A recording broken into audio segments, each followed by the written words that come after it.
ये जो लेख आपने लिखा है, मुझे लगता है कि हर हिंदुस्तानी को पढ़ना चाहिए, चाहे वो आपकी राय से सहमत हो या आपकी राय से असहमत हो।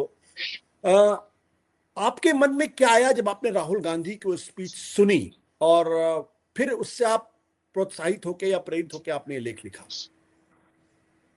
शुक्रिया आशुतोष भाई। हमेशा की तरह वैधानिक चेतावनी के बतौर में बोल दूं कि मैं पॉलिटिकल साइंटिस्ट नहीं हूं भाई, मैं एक पॉलिटिकल एक्टिविस्ट हूं। और मैं इंडिपेंडेंट भी एक जरूर बात हूं आपको बोल दूं सर, लेकिन योगेन जी, मैं भी एक बात बोल दूं जी कि मैं आपको एक पॉलिटिकल साइंटिस्ट के तौर पर भी जानता हूं और पॉलिटिकल एक्टिविस्ट के तौर पर भी जानता हूं। जी दोनों हैट जी जी आपके जी हैं। जी आज मैं उन पॉलिटिकल साइंटिस्ट से सवाल पूछ रहा हूं जी। जिसका इस देश नहीं बल्कि दुनिया में बहुत सम्मान है जी। शुक्रिया। मैंने इसलिए बोल दिया कि फिर बाद में लोग कहते हैं देखो मतलब पॉलिटिकल साइंस के छद में ये व्यक्ति तो एक्टिविस्ट है, इसकी तो वो है। बिल्कुल हाँ, स्पष्ट है। मतलब आज के समय में जो तटस्थ है समय लिखेगा उसका भी अपराध। तो मैं तटस्थ नहीं हूं, बिल्कुल मैं स्पष्ट कह दूं। इंडिपेंडेंट हूं, तटस्थ नहीं हूं। जो इस आज के इस संग्राम में जो तटस्थ है वो इस देश के साथ नहीं है।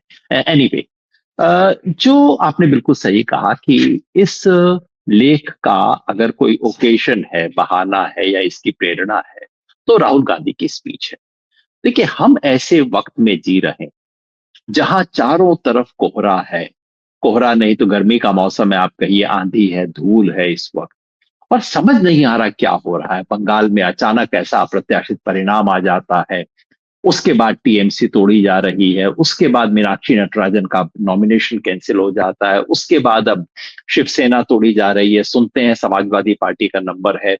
अचानक चीजें एक के बाद एक हुए जा रही हैं। और ऐसे में एक स्थिति आती है जब आपको लगता है क्या हो रहा है, हम कहाँ जा रहे हैं, क्या करें।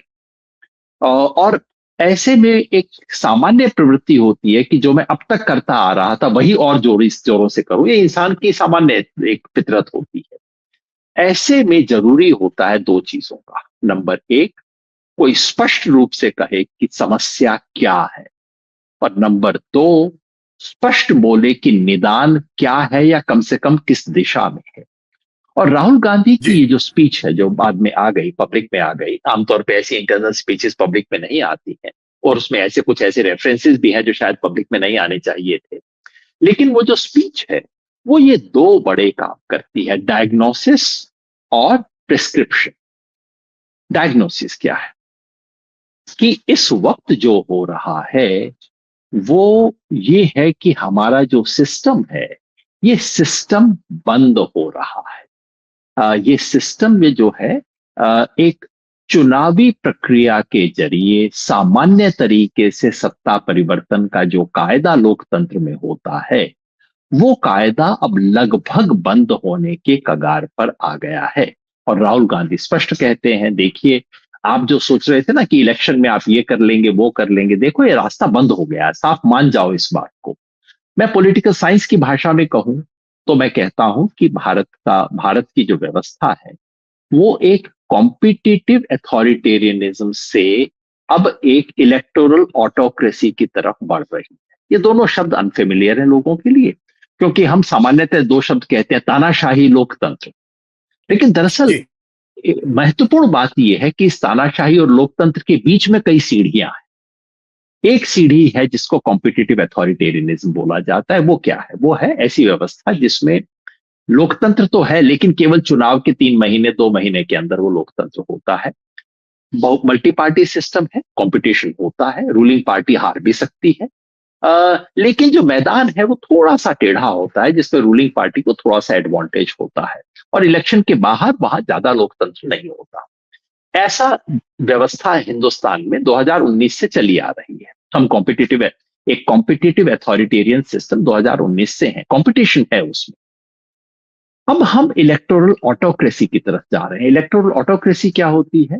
वो ये कि जहां वो जो कंपटीशन का एलिमेंट है उसको भी बहुत खत्म और कम कर दिया जाता है। जहां मैदान सिर्फ थोड़ा सा टेढ़ा नहीं है, विपक्ष के लिए आपने दीवार खड़ी कर रखी है।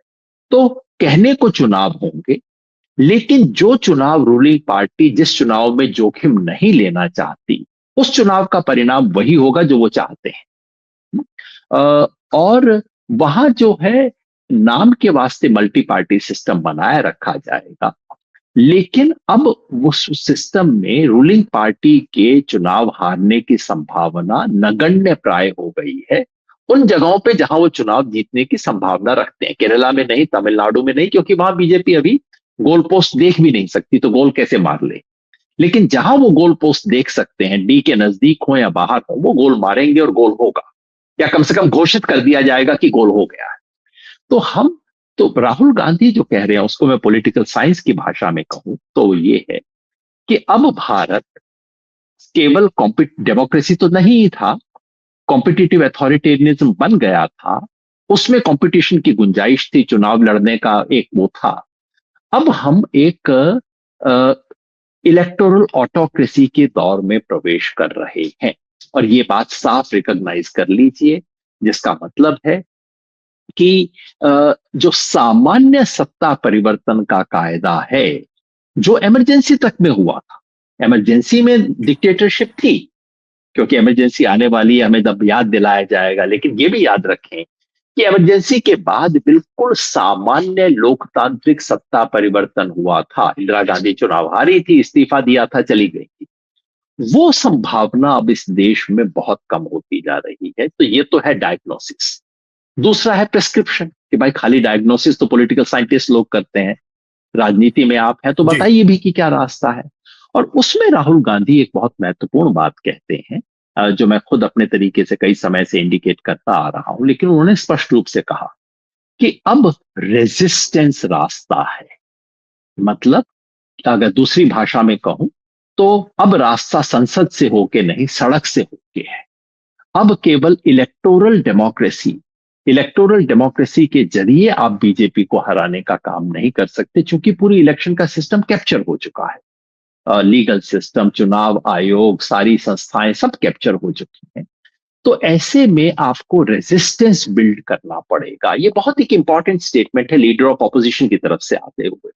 तो भारत इस दुनिया के सबसे बड़े लोकतंत्र का लीडर ऑफ ऑपोजिशन कह रहा है कि अब सामान्य संसदीय व्यवस्था के लोकतांत्रिक चुनावी परिवर्तन का रास्ता बंद हो गया है, और अब जनता को लोकतांत्रिक तरीके से संगठित करके प्रतिरोध का रास्ता लेना पड़ेगा। तो इसकी जो क्लैरिटी है, इसलिए मैंने इसे आइडेंटिफाई किया और मैंने कहा ये वो मोमेंट है जब पहली बार ऑपोजिशन ने कम से कम रिकॉग्नाइज किया है कि भाई ये हो रहा है इस देश में, रास्ता वो नहीं है ये। बाकी 50 चीजों से आप झगड़ा कर सकते हैं, जैसे राहुल गांधी ने जो कांग्रेस के बारे में कहा है कि कांग्रेस रेजिस्टेंस की पार्टी है, मुझे वो जमीन पे दिखाई नहीं देता है। मगर उसे मैं समझता हूं कि वो इसे एक आदर्श के रूप में प्रस्तुत कर रहे हैं, अपनी प्रतिबद्धता के रूप में प्रस्तुत कर रहे हैं। ये अभी जमीनी हकीकत नहीं है। वो जो दूसरी पार्टियों के बारे में कह रहे हैं, रीजनल पार्टीज, उसके बारे में आप दो राय रख सकते हैं। लेकिन ये जो बेसिक क्लैरिटी है कि भाई बीमारी क्या है और इलाज क्या नहीं होगा और क्या होगा, ये पहली बार विपक्ष ने आइडेंटिफाई किया है। इसलिए मैंने कहा है कि पिछले कुछ वर्षों की ये सबसे महत्वपूर्ण स्पीच है।